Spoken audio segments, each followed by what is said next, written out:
হিন্দু মুছলমানৰ মাজত কাজিয়া লগাবৰ কাৰণে এই চৰকাৰখনে মই যিটো সমষ্টিৰ MLA শিৱসাগৰ য'ৰ পৰা ৰাইজে মোক জেলত থাকোঁতে ইলেকশ্যনত জিকাইছিল মই জেলত থাকোঁতে ইলেকশ্যনত জিকাইছিল আপোনালোকক দিগদাৰ পাইছে নেকি অকণমান হেৰি কৰি দিব অকণমান চাইড কৰি দিব দেই তেখেতসকলে দিগদাৰ পাইছে চাগে হয় বৰ্তমান তোমালোকে বহি দিয়া সৰুখিনিয়ে বহি দিয়া তেতিয়া কথা পাতিবলৈ বেছি যে হিমন্ত বিশ্ব শৰ্মা চৰকাৰখনে অসমত হিন্দু মুছলমানৰ সংঘাত লগাবৰ কাৰণে হিন্দু মুছলমানৰ মাজত কাজিয়া লগাবৰ কাৰণে এই চৰকাৰখনে বেয়া বেয়া কিছুমান কাম কৰি আছে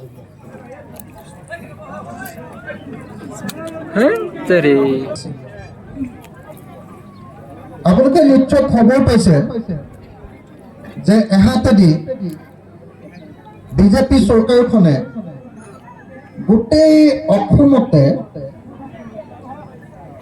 মুছলমান মানুহৰ ঘৰ যদি কোনোবা চৰকাৰী মাটিত আছে বা যিকোনো ধৰণৰ এটা সুযোগ পাইছে তাতে মুছলমান মানুহবিলাকৰ ঘৰ এই বিজেপি চৰকাৰখনে ভাঙি আছে আৰু বিজেপি চৰকাৰখনে এই ঘৰ যেতিয়া ভাঙিছে উচ্ছেদ যেতিয়া কৰিছে এভিকশ্যন যেতিয়া কৰিছে সেইটো কোনো অসমৰ মানুহক সহায় কৰিবৰ কাৰণে কৰা নাই বৰং উচ্ছেদ কৰিছে মুছলমানে দেশখন খালে মুছলমানে আমাৰ শত্ৰু মুছলমানে আমাক আটাইতকৈ দেশৰ বেয়া কামবিলাক কৰিছে গতিকে এই মানুহবিলাকক শাস্তি দিব লাগে মুছলমানৰ ঘৰ ভাঙি দিলে হিন্দুবিলাকে ভোট দিব এই বুলিহে এফালৰ পৰা মুছলমান মানুহবিলাকৰ ঘৰবিলাক আমি ভাঙি থকা দেখিছোঁ যেতিয়া আমি দেখিছোঁ যে মই আগতেও মই কৃষক সংগঠনৰ মানুহ আছিলোঁ সকলোৱে আপোনালোকে জানে আগতেও যেতিয়াই মানুহৰ ঘৰ ভাঙে তেতিয়া মই দৌৰ মাৰি যাওঁ কংগ্ৰেছৰ চৰকাৰেও তেনেকুৱা কৰিছিলে তেতিয়াও মই গৈছিলোঁ এতিয়া বিজেপি চৰকাৰেও কৰিছে তেতিয়াও মই গৈছিলোঁ তাৰ ফলস্বৰূপে বহুতবাৰ মই জেলো খাইছোঁ আপোনালোকে জানে চাগে বিজেপি চৰকাৰৰ দিনত মই 20 বাৰ জেল খাইছোঁ 16 বাৰ জেল খাইছোঁ আৰু কংগ্ৰেছৰ দিনত মই 20 বাৰ জেল খাইছোঁ মোৰ ওপৰত 165টা কেছ জাপি দিয়া হৈছে কিন্তু তাৰ পাছতো যেতিয়াই দেখিছোঁ যে নহয় চৰকাৰ এখনে মানুহৰ ওপৰত অত্যাচাৰ কৰিছে এতিয়া আৰু বহি থাকিব পৰা নাই এতিয়া মাত মাতিছোঁ আৰু মাত মতাৰ লগে লগে কৈ দিছে যে নাই ই অখিল গগৈটো মুছলমানৰ পক্ষত ই অখিল গগৈ নহয় অৰ্থাৎ হিন্দু মানুহ নহয় ই অখিলউদ্দিন ই মুছলমান মানুহ মই আপোনালোকক একদম চাফকে এটা কথা কৈ দিওঁ যে মই মুছলমানক হিন্দুতকৈ বেছি ভাল পাওঁ এই কথাটো হ'বই নোৱাৰে মই মুছলমান বুলিও কাকো ভাল নাপাওঁ হিন্দু বুলিও কাকো ভাল নাপাওঁ মই কেৱল মানুহ বুলি চবকে ভাল পাওঁ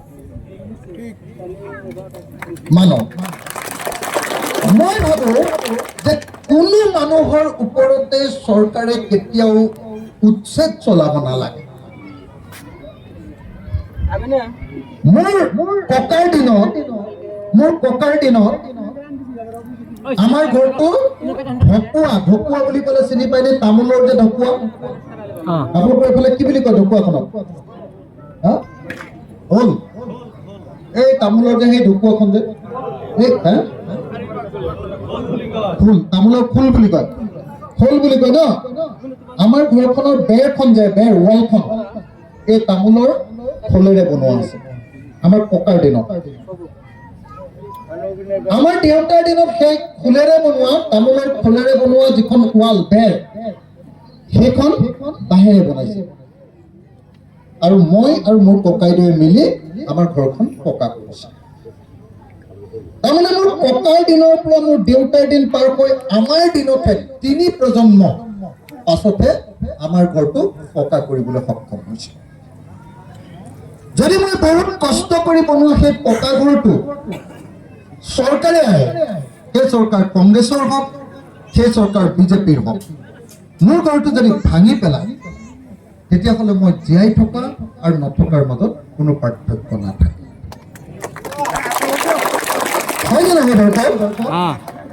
এজন দুখীয়া মানুহৰ ঘৰটো তেওঁ হিন্দু হওক বা মুছলমান হওক, তেওঁ খ্ৰীষ্টিয়ান হওক বা জৈন হওক, যদি চৰকাৰে এনেকৈ ভাঙি গুড়া কৰি দিয়ে, মোৰ নিচিনা কষ্ট কৰি ডাঙৰ দীঘল হোৱা মানুহে কেতিয়াও সেই চৰকাৰৰ কামটোক মই কেতিয়াও মানি ল'ব নোৱাৰো। তেওঁলোকে যেতিয়া ঘৰ ভাঙিছে, কৈছে যে আমি বাংলাদেশীৰ ঘৰ ভাঙিছো, বাংলাদেশীৰ ঘৰ ভাঙিছো, বিজেপিয়ে কৈছে। মই কৈছো যে যদি বাংলাদেশীৰ ঘৰ আপোনালোকে ভাঙে, তেতিয়াহ'লে সেই ঘৰটো ভাঙিবলৈ ময়ো যাম, হয়নে? কিন্তু তাৰ আগত মানুহজন যে বাংলাদেশী সেইটো প্ৰমাণ হ'ব লাগে, হয়নে ৰাইজ? হয়নে নহয় কওক? বাংলাদেশী কোন? অসম চুক্তি মতে সিটিজেনশিপ এক্ট 1954 মতে আৰু ভাৰতৰ সংবিধানৰ 6A অনুসৰি, ভাৰতৰ সংবিধানৰ 6A ক্লজ অনুসৰি বাংলাদেশী বা বিদেশী হ'ল 1971 চনৰ 24 মাৰ্চৰ পাছত অসমলৈ অহা মানুহবিলাকে বিদেশী, হয়নে? যদি 71 চনৰ 25 মাৰ্চৰ পৰাহে ইয়ালৈ আহিছে, 24 মাৰ্চৰ পাছত ৰাতি 12টা বজাৰ পাছত যদি ইয়ালৈ আহিছে, আৰু সেইটো যদি বিজেপি চৰকাৰে প্ৰমাণ কৰি দিব পাৰে, তেতিয়াহ'লে তেওঁৰ ঘৰটো ভাঙি তেওঁ ট্ৰাকত তুলি বাংলাদেশলৈ পঠিয়াই দিবলৈ সেই ট্ৰাকখনত হিমন্ত বিশ্ব শৰ্মাৰ লগত ময়ো তেতিয়াহ'লে হেণ্ডিমেন হৈ যাবলৈ প্ৰস্তুত আছো, হয়নে নহয় কওক? এইটো মই আপোনালোকৰ মুছলমান এলেকাত কৈছো এনেকুৱা নহয়, মই শিৱসাগৰতো কওঁ, যোৰহাটতো কওঁ, ডিব্ৰুগড়তো কওঁ, গুৱাহাটীতো কওঁ, পৃথিৱীৰ যি ঠাইতে আছে, যি কথা মই ইয়াত কওঁ সেই কথা মই তাতো কওঁ। আপোনালোকক তেল মাৰিবৰ কাৰণে, আপোনালোকক তোষামোদ কৰিবৰ কাৰণে মই আপোনালোকক এই কথা কোৱা নাই। মোৰ তোষামোদ কৰাৰ আপোনালোকক প্ৰয়োজনো নাই।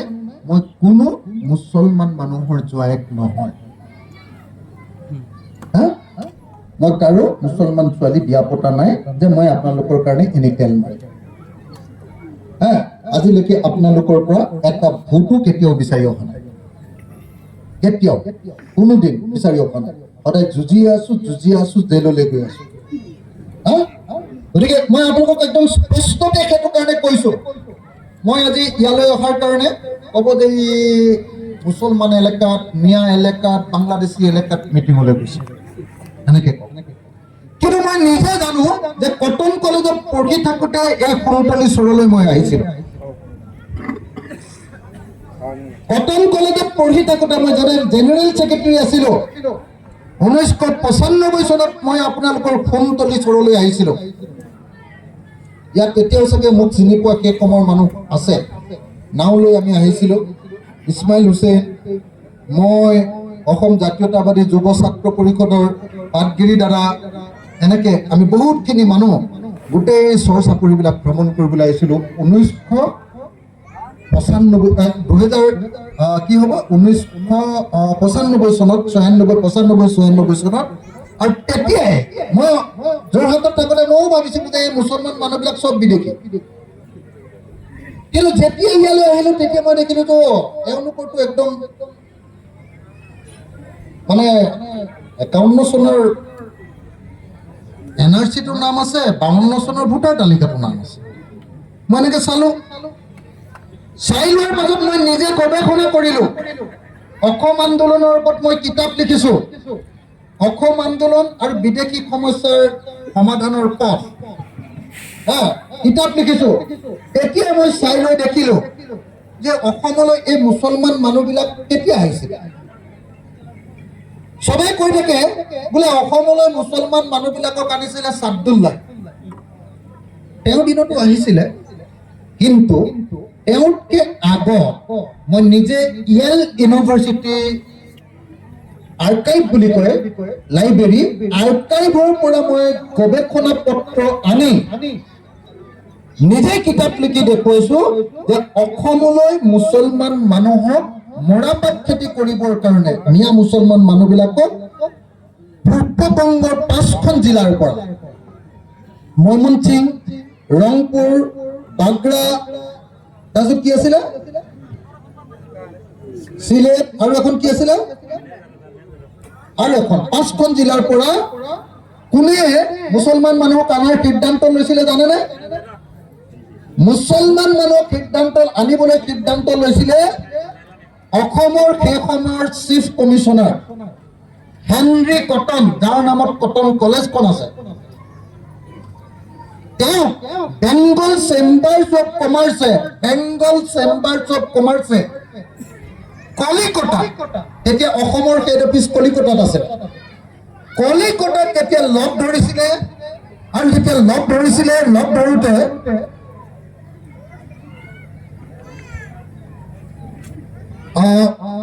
যেতিয়া লগ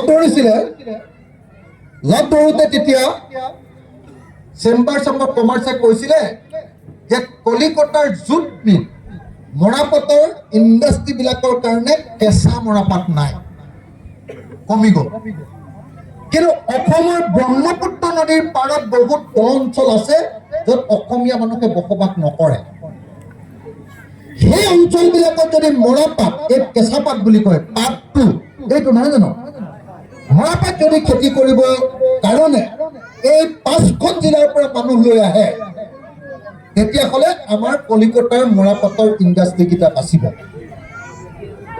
কেলে কথা পাতি আছে বুজি পোৱা নাই নেকি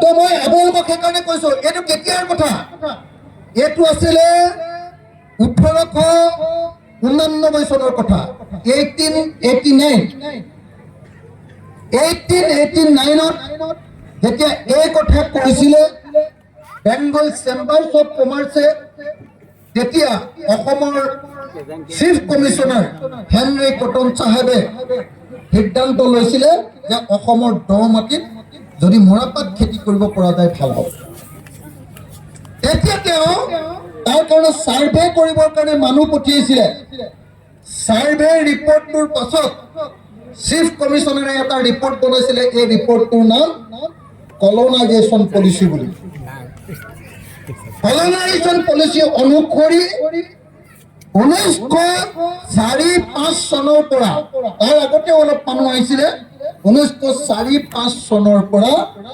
মুছলমান মিয়া মানুহবিলাকক সেই 5খন জিলা এতিয়া অবিভক্ত ভাৰতৰ পূৰ্ব বংগৰ পৰা ইয়ালৈ আনিবলৈ সিদ্ধান্ত লৈছিলে আৰু হাজাৰ হাজাৰ মানুহ এতিয়া ব্ৰিটিছ চৰকাৰৰ দিনতে ইয়ালৈ আহিছে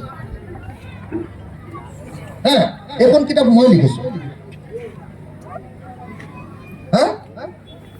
হয় আপোনালোকক অনাৰ কাৰণে অসমৰ মানুহে তেতিয়া হুলস্থুল লগাইছিল যে আমাৰ দ মাটিবিলাক দি দিলে আমি কি কৰি খাম হয় কথা একদম হয় আৰু 1915 চনত যেতিয়া ব্ৰিটিছ চৰকাৰে সিদ্ধান্ত লৈছিলে যে মৰাপাট খেতি কৰিবলৈ অনা মানুহবিলাকক চবকে 30 বিঘা মাটি দি দিয়া হওক বিনামূলীয়াকৈ তেতিয়া অসমৰ মানুহে প্ৰতিবাদ কৰিছে এইটো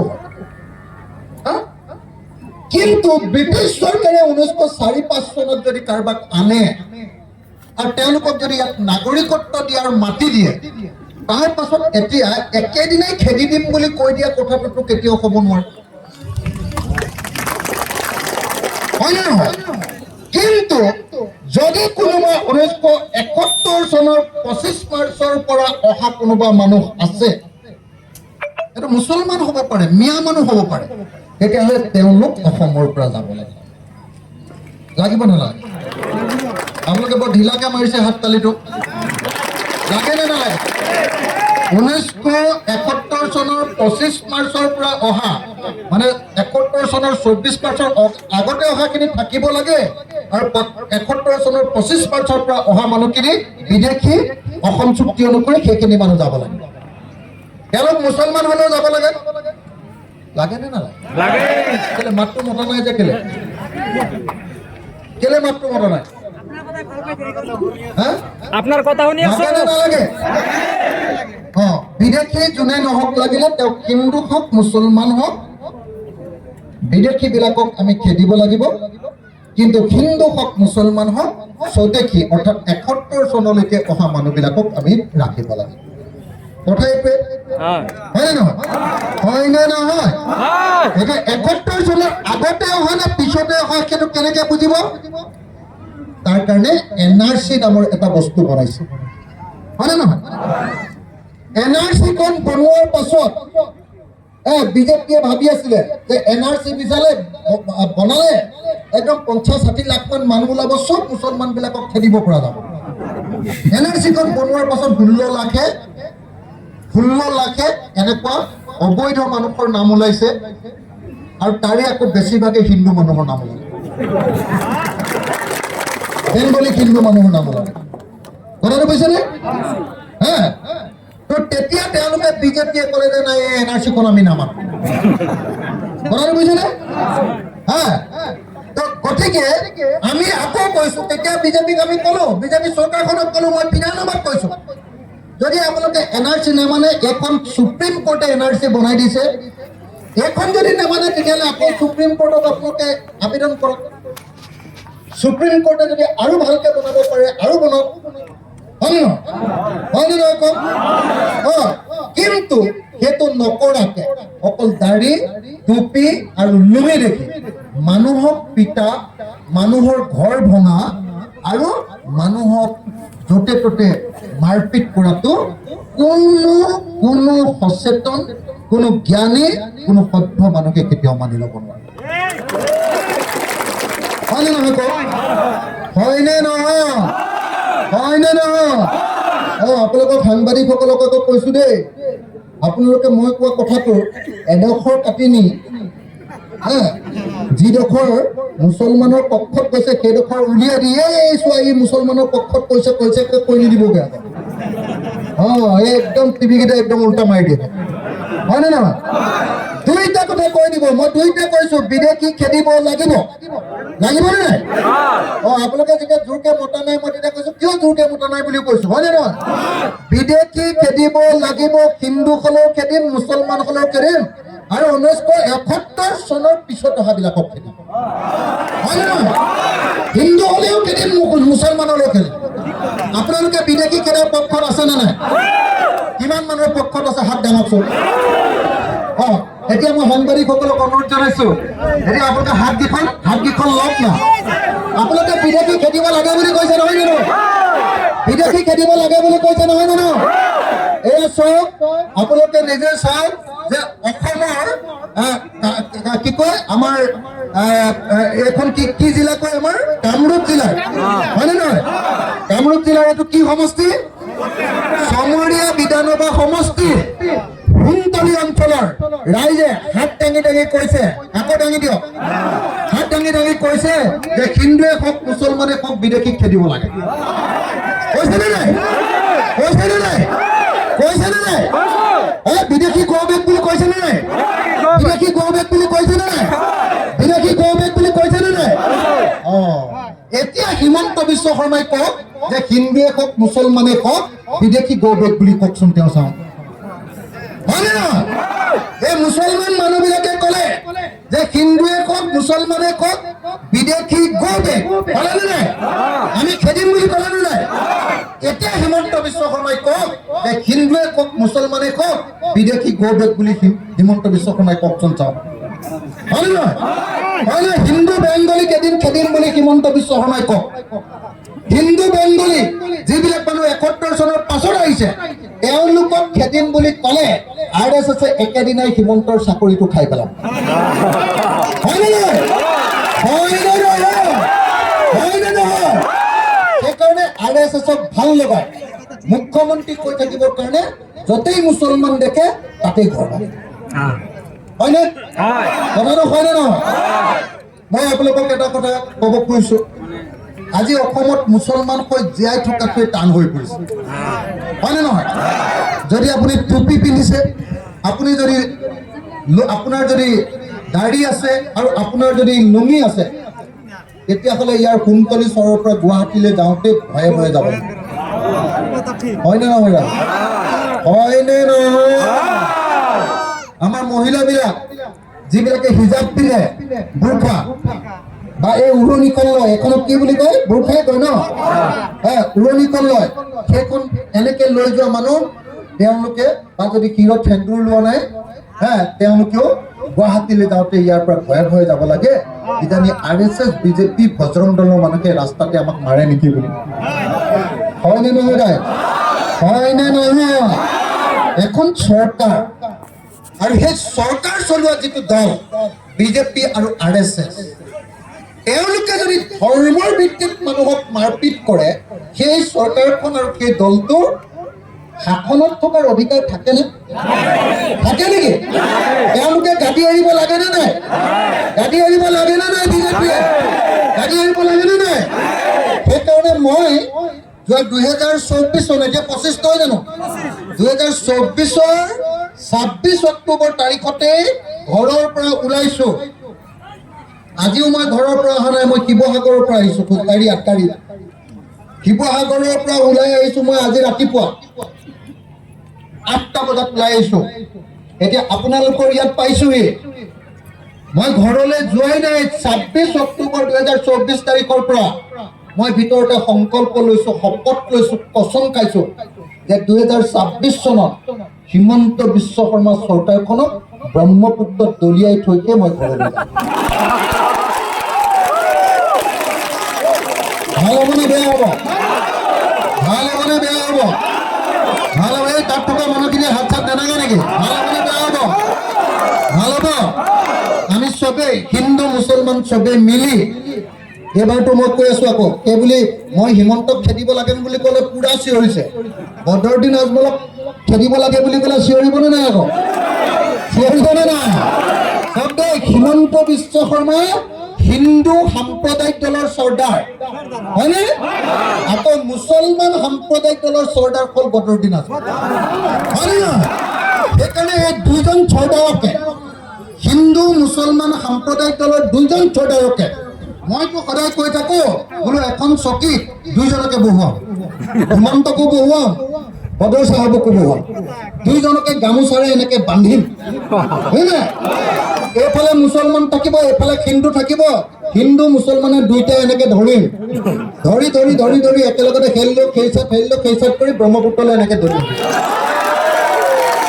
আৰু ব্ৰহ্মপুত্ৰত গৈ ইহঁতি বাংলাদেশ পাবগে আৰু বাংলাদেশ পাই বাংলাদেশতে হিন্দু মুছলমানৰ ৰাজনীতি কৰি থাকক আমাৰ ইয়াত নালাগে আৰু হয়নে নহয় আমি অসমীয়া মানুহবিলাক শান্তিত থাকিম হয়নে নহয় মই এটা কথা কিন্তু কৈ লওঁ আপোনালোকে মোক হিমন্ত বিশ্ব শৰ্মাক গালি পৰাৰ কাৰণে বৰ ফূৰ্তি পাইছে মই কিন্তু সমানে আকৌ বদৰুদ্দিন আজমলকো গালি পাৰিব আকৌ বেয়া পাই ভাল পাই মোৰ লগত একো খাতি বাতি নাই গম পাইনে নাই এইবাৰ ধুবুৰীৰ পৰা বদৰুদ্দিন আজমলক খেদিছো মই জানেনে নাই যেতিয়ালৈকে বদৰুদ্দিন আজমল থাকিব তেতিয়ালৈকে মুছলমানে অসমত মাৰ খাই থাকিব হয়নে নহয় কেলে জানেনে নাই ইলেকশ্যন অহাৰ লগে লগে বদৰুদ্দিন আজমলে ইলেকশ্যন যেতিয়া আহিব যোৱা 21 চন যেনেকে আহিছিলে আকৌ 26ত যেতিয়া ইলেকশ্যন আহিব বদৰুদ্দিন আজমল তেওঁৰ ভায়েক নহ'লে বা তেওঁৰ পুতেকে কি বুলি চিঞৰিব জানেনে নাই কি বুলি চিঞৰিব বাৰু বদৰুদ্দিন আজমলে চিঞৰিব ইনশাআল্লাহ ইনশাআল্লাহ এনেকে ক'ব এইবাৰ লুঙি আৰু টুপিৰ চৰকাৰ হ'ব হয়নে এনেকে কৈ দিলো ক'ব আৰে ভাই অসমত বদৰুদ্দিন আজমলকে যদি চব মুছলমানে ভোট দি দিয়ে এতিয়াও বদৰুদ্দিন আজমলে চৰকাৰ কৰিব নোৱাৰে পাৰিব নেকি অসমত 126টা সমষ্টি আছে হয়নে নহয় 126টা সমষ্টিৰ 24টাতহে এতিয়া হিমন্ত বিশ্ব শৰ্মাৰ দিনত অকল 24টাতহে মুছলমান জিকিব পাৰে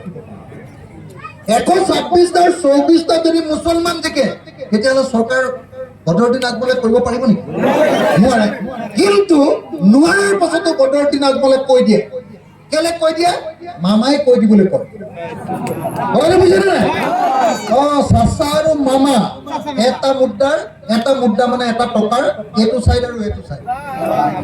চাচাৰ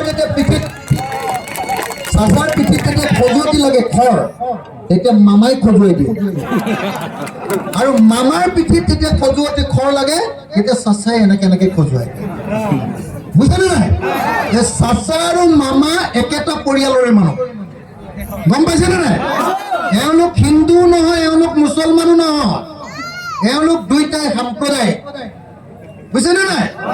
সেইকাৰণে মই আপোনালোকক এটাই কথা কওঁ, যেতিয়া আপোনালোকে চাব দেই, এইবাৰ 26 আহিব নহয়, আকৌ চাব বদৰুদ্দিন আজমল চাহেব, তেওঁৰ পুতেক বা তেওঁৰ ভায়েকে আকৌ মুছলমান অঞ্চললৈ আহি ক'ব, ইনশাআল্লাহ এইবাৰ লুঙি আৰু টুপিৰ চৰকাৰ ক'ব নে নকয়? চাব সেইটো কৈ দিয়াৰ লগে লগে আপোনালোকে একদম হাত তালি এই বুলি কৈ দিয়াৰ লগে লগে হিমন্তৰ টিভিটো নিউজ যায়, একদম এনেকে বজাব, এই মুছলমান আহি আছে, মিয়া আহি আছে, দিছপুৰ দখল কৰিব দিয়া, লুঙি টুপি দেখুৱাই থাকিব, হয় নে নহয়? সেইটো দেখুৱাই থাকিব। উজনি অসমৰ মানুহকেইটাই ভাবিব তেওঁলোকেতো বেছিকে মিয়া মানুহ দেখিয়ে পোৱা নাই ন, সেইফালে নাই নহয়। সিহঁতি ভাবিব যে গোটেই মুছলমান বিলাক যদি একলগ হৈ যায়, এতিয়া মুছলমানে অসমৰ শাসন ক্ষমতা কাঢ়ি ল'ব, দিছপুৰত সিহঁতি ৰজা হ'ব। গতিকে চব হিন্দু বিলাকে এইবাৰ বিজেপিক মাৰিব লাগে। হয়নে নহয়? এতিয়া হয়নে নহয়? আকৌ মুছলমান বিলাকে ভাবিব সেইফালে হিন্দু লগ হৈ গ'ল, আমাৰ মুছলমানে একেলগতে বদৰ চাহেবক মাৰিব লাগে। হয়নে? এই খেল কৰি কেতিয়াবা কংগ্ৰেছে কৰিলে, তাৰ পাছত AIDF কৰিলে, এতিয়া বিজেপিয়ে কৰি আছে। এনেকে 78 বছৰ গ'ল, স্বাধীনতাৰ পাছত 78 বছৰ গ'ল, এতিয়ালৈকে এজন মুছলমানেও চৰ চাপৰিত এক টুকুৰা মাটিৰ উপত্তা নাপালে। হয়নে নহয়?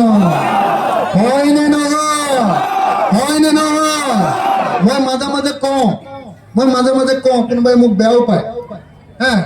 মই এই কেইদিনমানৰ আগতহে ইলেকশ্যনলৈ আহিছোঁ, তাৰ আগততো মই ইলেকশ্যন নাছিলোঁ।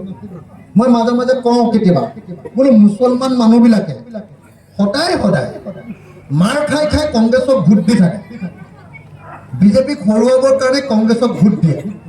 কিন্তু কংগ্ৰেছক ভোট দি মুছলমান মানুহে বিজেপিৰ পৰা মাৰ খোৱাৰ বাহিৰে পাইছে কি? কি পাইছে? মোক এটা কথা কওকচোন, মুছলমান মানুহৰ আটাইতকৈ ডাঙৰ সমস্যা মাটিৰ পট্টা নথকা। হয়নে নহয়? কংগ্ৰেছে মাটিৰ পট্টা দিলেনে নাই? নামাতিব, কংগ্ৰেছক বেয়াকে ক'লে বেয়া পায়, নহয় জানো? মই আপোনালোকক একদম খোলাখুলিকে কৈছো, ভাল পাই বেয়া পাই মোৰ লগততো কাকো মই কেয়াৰ চেয়াৰ নকৰোঁ, আপোনালোকে জানে। মইতো পগলা মুৰীয়া মানুহ, জানে নাই? মই কাকো কেয়াৰ নকৰোঁ। তই অকণমান ইফালে জানা মই সদায় আপোনালোকক কৈ থাকোঁ, আপোনালোকে জানে নাই? মই চিধাকে কওঁ, বোলো বিজেপিক যেতিয়ালৈকে ব্ৰহ্মপুত্ৰত দলিয়াই দিব নোৱাৰি, আৰু সেইটো কথা আপোনালোকৰ ইয়াত নগৰবায়ত মই কি কয়, ইয়াত গুণতলিত পোৱা নাই, মই হিমন্ত বিশ্ব শৰ্মা মুখৰ আগত বহুৱাই বিধানসভাত দেখিছেনে নাই আপোনালোকে? বিধানসভাত মই হিমন্ত বিশ্ব শৰ্মাক কওঁ যে যেতিয়ালৈকে আপোনাক ব্ৰহ্মপুত্ৰত নদলিয়াম মই তেতিয়ালৈকে শান্তি নাপাওঁ বুলি কওঁ।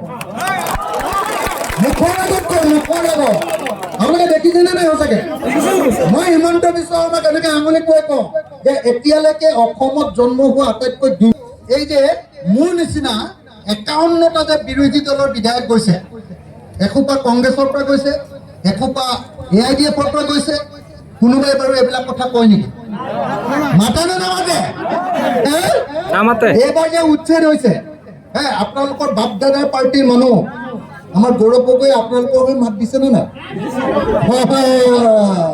মাত দিছেনে নাই? কাজিৰঙাত উচ্ছেদ হ'ব, অখিল গগৈ জেললৈ যাব লাগিব।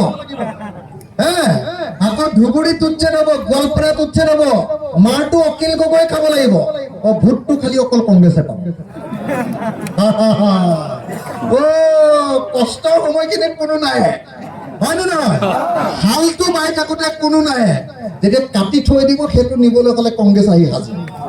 হয়নে? আঞ্জাখন ৰান্ধিবৰ কাৰণে মাহঁতে জানে, এই আম্মাহঁতে জানে যে আঞ্জাখন ৰান্ধিবৰ কাৰণে কিমান কষ্ট কৰিব লাগে। হয় নে নহয়? আঞ্জাখন ৰন্ধাৰ পাছত খাবৰ সময়ত অকণমান নিমখ দি বোলে মইহে ৰান্ধনি আছিলো বুলি ক'লে হ'ব নেকি? হয় নে নহয়? কংগ্ৰেছৰ বুদ্ধিটো হ'ল যে এতিয়া বিপদত পৰোঁতে মনে মনে থাকা, হিন্দুৱে বেয়া পাব। হয় নে নহয়? গৌৰৱ গগৈক এটা শব্দ মতাই দেখিছে নেকি আপোনালোকৰ পক্ষত? দূৰে দূৰে পলাই আছে, বুজিছে নে নাই? দিল্লীত গৈ লুকাই আছে, দিল্লীত গৈ লুকাই আছে মুছলমানৰ বিপদৰ সময়ত কংগ্ৰেছৰ নেতাখিনি লুকাই আছে নে নাই? মই যদি ধুবুৰীলৈ নগলোহেঁতেন, মই যদি গোৱালপাৰালৈ নগলোহেঁতেন, এজন আনকি মুছলমান MLA এই উচ্ছেদ হোৱা ঠাইলৈ নগ'লহেঁতেন। হয় নে নহয়? খবৰ লওক, হয় নে নহয়? টিভি চোৱা মানুহে, বাতৰি কাগজ চোৱা মানুহে, মোবাইল চোৱা মানুহে গম পাব এইটো কথা। হয় নে নহয়? সদায় মাৰটো মই খাওঁ, কষ্টটো মই